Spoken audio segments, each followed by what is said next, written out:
C'est enfin où vont aller, Seigneur, dit le capitaine Willem en entrant dans les appartements que Rancor s'était alloués au château des Météores. Un instant, Willem. Comme vous le constatez, mesdames, une urgence.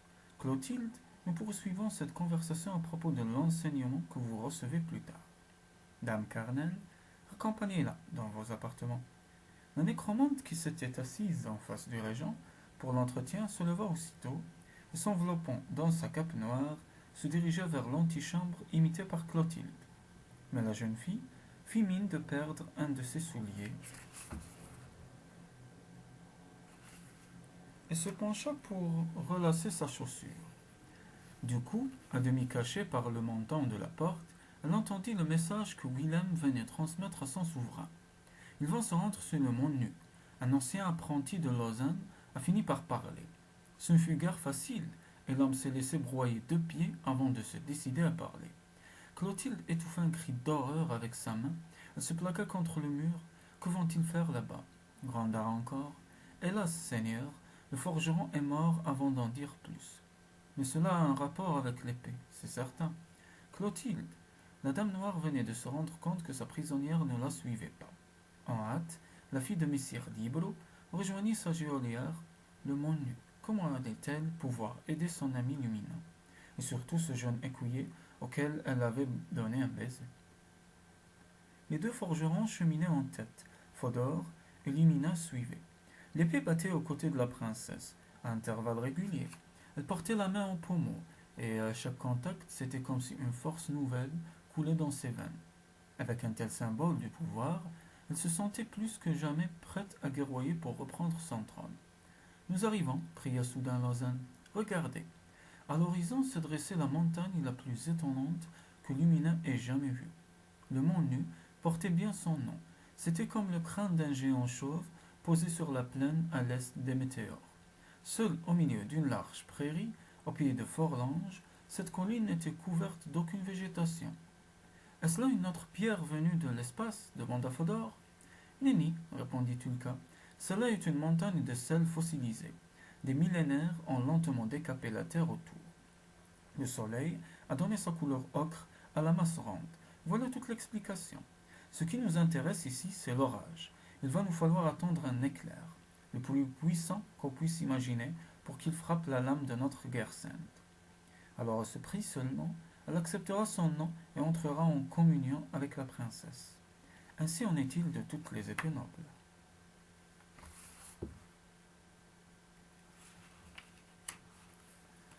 Mon père ne m'a jamais raconté tout cela, intervint Lumina. Et pour cause, princesse, c'est un secret, le secret des épées nobles. Bien peu le connaissent. Encore trop, sans doute, hurla soudain Fodor. Regardez qui arrive. Au loin, un étendard flottait au-dessus d'un nuage de poussière, soulevé par des dizaines de sabots poussés au galop. Pas besoin de le regarder en détail pour reconnaître l'emblème de Rancor. Vite, grimpons sur le mont Nu, cria Lausanne. Au moins de là-haut, nous verrons mieux le danger. Et la mort arrivait en face, acheva Fodor d'une voix sourde. Le maître d'armes était atterré. Comment allait-il pouvoir résister à une telle armée? Et cette plaine déserte, à perte de vue, qui n'offrait aucun refuge? Puisqu'il nous faut nous battre, au moins battons-nous bien, conclut le myrmidon. Arrivés en haut de la colline, Fodor et Lumina prirent position pour voir l'armée de Rancor s'approcher. La princesse ne parlait pas, le myrmidon non plus. Tous deux avaient en tête les mêmes sombres pensées. Était-ce là la fin de leurs espoirs de reconquête des 1000 collines? Mais soudain un point noir grossit dans le ciel, lequel était en train de prendre une terrible couleur d'orage. Mais c'est Urias, s'exclama Lumina. Je crois bien que Nino. Non, c'est Ninia qui le chevauche, ajouta Fodor en jubilant. Sacrée gamine, elle est toujours là quand il faut. Le tigre ailé fonçait en direction des armées de Rancor. Les bataillons de cavaliers se disloquaient sous la menace des ailes puissantes. Des griffes et des rugissements du tigre ailé, Ninia excitait le fauve en poussant de grands cris de guerre. Les crocs géants faisaient des ravages parmi les chevaux ennemis. Bientôt ce fut la déroute.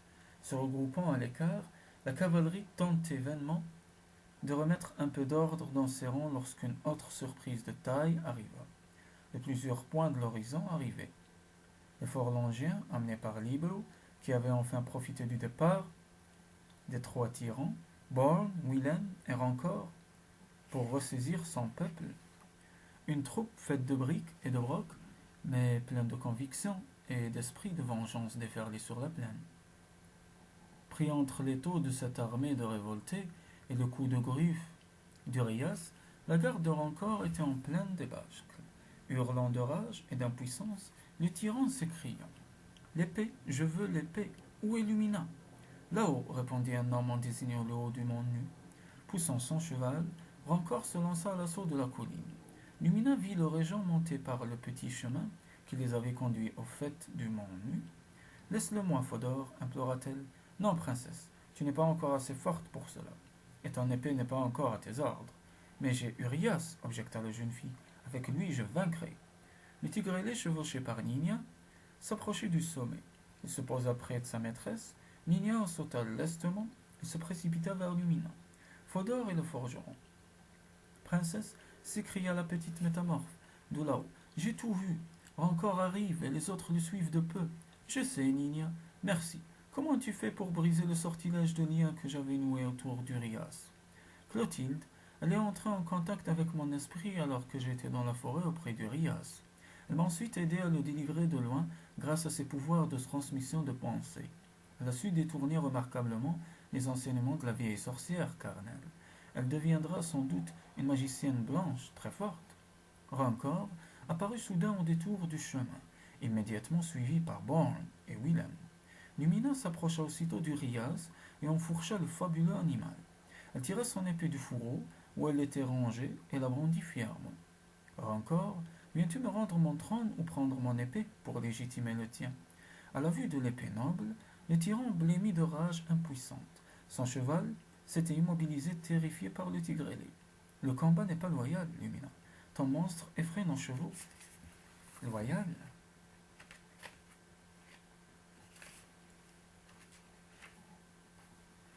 La jeune fille éclata d'un rire glacial. C'est toi qui parles de loyauté? Toi qui as fait assassiner ton propre demi-frère, mon père? Finissons-en, hurla le régent. À ces mots, Born sauta à bas de sa monture et se précipita en direction de Lumina. Surprise par l'attaque inattendue du soldat, la princesse ne put parer le coup d'épée qu'il frappa en direction de la sienne. L'épée noble sauta de la main de la princesse et en un large arc de cercle vint se ficher au sol. Pommon en terre, pointe de lame en direction du ciel, l'éclair, hurla Lausanne. Il faut l'éclair maintenant pour que naisse guerre sainte. Lumina se dressa dans les étriers d'Urias et leva les yeux au ciel. Les nuages étaient d'un noir d'encre. Des zébrures parcouraient la masse orageuse. Haut dans l'atmosphère, la princesse leva le poing et d'un geste brusque déplia ses 5 doigts vers l'espace en un geste rageur. À moi, lumière d'éther, cria-t-elle. Le ciel se déchira d'un coup. Un formidable coup de tonnerre figea tout le monde, tant sur le mont nu que dans la plaine au pied de la colline. Jusque dans les murs de Forlange, on entendit la formidable déflagration. Au château des Météores, sous les yeux de Clotilde, pétrifiée, Dame Carnel se prit la tête à 2 mains, broyée par la force magique dégagée par Lumina. En même temps, loin, très loin, à l'autre bout du royaume des 1000 collines, dans les profondeurs de son château de Castellambre, la mère sorcière, Arcanie, se dressa soudain les yeux fous de colère devant ces nécromantes sidérés qui suivaient un de ses enseignements. Que se passe-t-il? Gronda la mère sorcière, en portant elle aussi les mains à sa tête. Lumina, c'est elle, ce peut être qu'elle qui dante la foudre par les vrais démons. Elle est en train de bouleverser l'ordre magique du monde. Après un instant de silence, où les dizaines de nécromantes assemblés ne surent si leur mère supérieure pétrifiée était encore en vie, Arcanie rejeta la tête en arrière et poussa un hurlement vers les ténèbres de la voûte. Je la veux. Elle brandit le poing vers la nuit. Lumina, tu es à moi. Un cri vrillait les esprits de toutes les dames noires en poste d'un bout à l'autre du royaume des 1000 collines. Jamais, malgré l'incroyable distance, Lumina avait perçu l'appel de la mère sorcière. Elle venait d'y répondre de toute la force psychique dont elle était capable. Ainsi toutes les nécromantes surent qu'un jour l'affrontement entre ces deux-là serait terrible. Sur le mont nu, la princesse abattit d'un coup de poing en direction de l'épée. Un éclair immense fondit sur la lame qui s'irisa soudain comme une gigantesque flamme. Born, qui avait déjà posé la main sur l'arme, fut aussitôt propulsé dans les airs comme un simple fétu de paille. Son corps embrasé, tournoyé un instant, puis retomba lourdement sur le sol, disloqué et carbonisé. Rancor et Willem reculèrent le plus possible. Tous les regards étaient tournés en direction de l'épée. Elle semblait en feu, au corps de l'incandescence. On apercevait le métal comme s'il était à nouveau en fusion. Des rayons jaillissaient en arc autour de la lame. Alors retentit la voix de la princesse, claire et puissante, avec des accents d'autorité que nul ne lui avait jamais connus. Guerre sainte, ton nom et ta force au service de ma vie avec toi au service de mon peuple. Un prodige incroyable se produisit alors. L'épée, commue d'une vie propre, s'éleva du sol où elle était fichée, fit un long mouvement circulaire dans l'air. On la vit prendre une belle couleur bleutée de métal froid sur lequel se reflétèrent les rayons du soleil revenus après l'orage. Enfin, elle descendit avec lenteur au-dessus de Lumina, et le pommon vint doucement se caler dans la main tendue de la princesse. Alors celle-ci la brandit et se tourna vers Rancor. Le tyran avait été rejoint par sa garde qui lui faisait un mur de protection. Un homme hurlant jaillit soudain en bousculant les gardes. Je veux l'avorton, il est pour moi. Encore lui, bougonna Fodor, en reconnaissant Grandjean. Le seigneur des baffes. C'en est assez. Ce balourd m'échauffe la bile. Le maître d'armes. Pardon. Le maître d'armes bondit en une incroyable cabriole pour filer entre les jambes du colosse. Celui-ci battit l'air de son gourdin à droite, à gauche, en vain. Au moment où il se retournait pour faire face à Fodor, ce dernier lui dit: J'attendais que tu me regardes pour que tu ne m'oublies pas dans l'enfer des jobards. Bon voyage. Le myrmidon porta une estocade rapide de son épée qui se ficha entre les côtes de sa victime. Le corps de Grandjean s'affala au pied du nain, sous le regard haineux de Rancor. Pendant ce temps, autour du régent et du reste de ses troupes, les Forlangiens s'étaient massés en nombre. Leurs visages étaient décidés, leurs piques et leurs lances pointaient en direction des chevaux de la garde, d'où les archers royaux menaçaient les paysans. Un bain de sang était inévitable, et la moindre étincelle pouvait mettre le feu aux poudres. Ayez pitié de moi, hurla soudain une jeune voix. Tais-toi, traîtresse, aboya en réponse une voix haineuse. Clotilde, s'écria Nénia.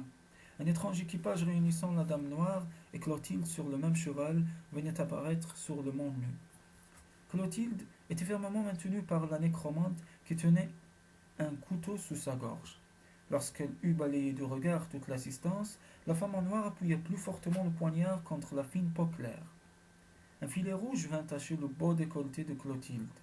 La retraite pour le régent vers Soirville et la mienne vers la forteresse de Castellambre, en échange de la vie de cette donzelle, cracha la nécromante en rejoignant encore Willem. Messire Libro sortit des rangs. Un mouvement houleux se fit dans les rangs des Forlangiens. Lumina plongea son regard dans celui de Fodor, appelant silencieusement à l'aide son maître d'armes. Le myrmidon fit un signe de tête en direction de la princesse, l'enjoignant à accepter le marché. Libérez-la, ordonna Lumina.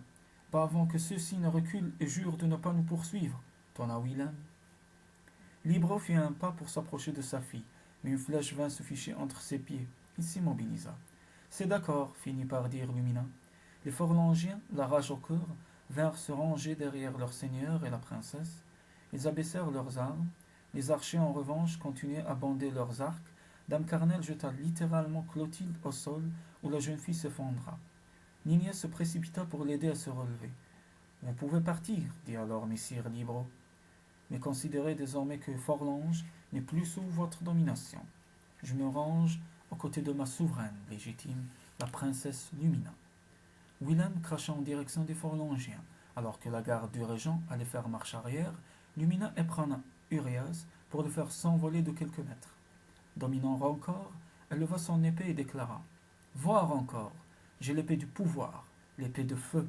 N'oublie jamais, tu auras beau te terrer derrière tes soldats, t'enfermer dans tes forteresses, aller jusqu'au bout des terres ou loin sur les mers, un jour je te retrouverai et nous serons seuls, toi et moi. Le régent tourna bride et partit au galop sur le sentier qui redescendait du mont nu. Lorsque sa troupe ne fut plus qu'un point poudreux à l'horizon, un formidable cri de victoire souleva toutes les poitrines des Forlangiens en un chœur enthousiaste. Vive Lumina, vive notre princesse!